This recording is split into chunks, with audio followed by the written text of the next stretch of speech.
ગુજરાત રાજ્યમાં વર્ષોથી વસતા પરપ્રાંતીય એસસી એસટી અને ઓબીસી સમાજના વિદ્યાર્થીઓને જાતિ પ્રમાણપત્ર શિક્ષણ તથા સરકારી નોકરીમાં ભારતીય બંધારણે બક્ષેલા અનામતના મૌલિક અધિકારીઓ પર તરાપ લગાવાઈ છે।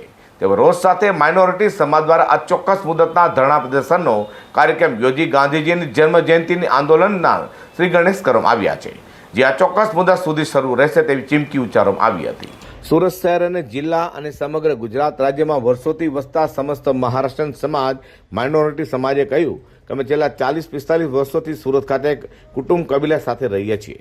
મજૂરી, નોકરી, ધંધો, વેપાર કરી પોતાના પરિવારનું જીવન ગુજરાન ચલાવે છે। ગુજરાતે પોતાની કર્મની જન્મભૂમિ બનાવેલ છે। હાલ બીજી, ત્રીજી તથા પેઢી પણ ચાલી રહી છે।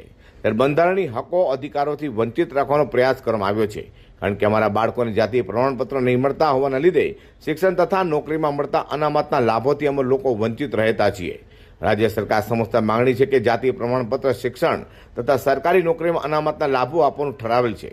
આ શરત માપદંડ ધોરણના કારણે એસસી એસટી અને ઓબીસી સમાજના લોકોને ગુજરાત રાજ્યનું જાતીય પ્રમાણપત્ર મેળવવામાં અને અનામતના સંવિધાનિક અને મૌલિક અધિકારીનો લાભ મેળવવા પારાવાર મુશ્કેલીઓ પડે છે, જેથી ભારતીય બંધારણે આપેલા અનામતના લાભોથી વંચિત રહી જાય છે।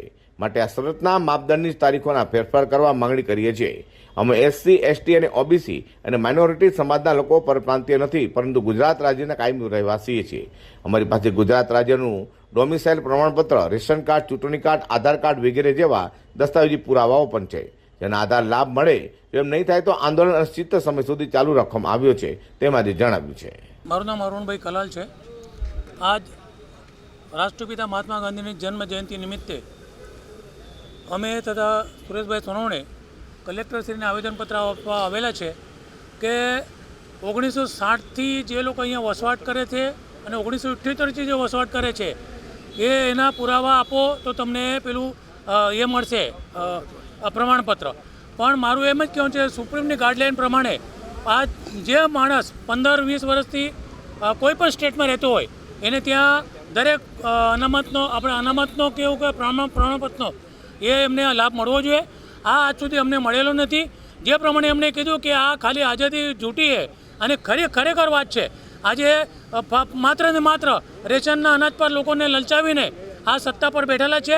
એમને અમે કહેવા માંગીએ છીએ કે અમારી 2-3 પેઢીઓ આજે ગુજરાતમાં સંપૂર્ણ થયેલી છે અને હજી પણ અમારા આવનારા પેઢીઓ એમને અગર આ પ્રમાણપત્ર ના મળે તો સરકારી લાભો ના મળશે, કોઈક નોકરી ના મળશે, તો અમે એના માટે આજે કલેક્ટરશ્રીને આવેદન આપવા માટે આવેલા છે।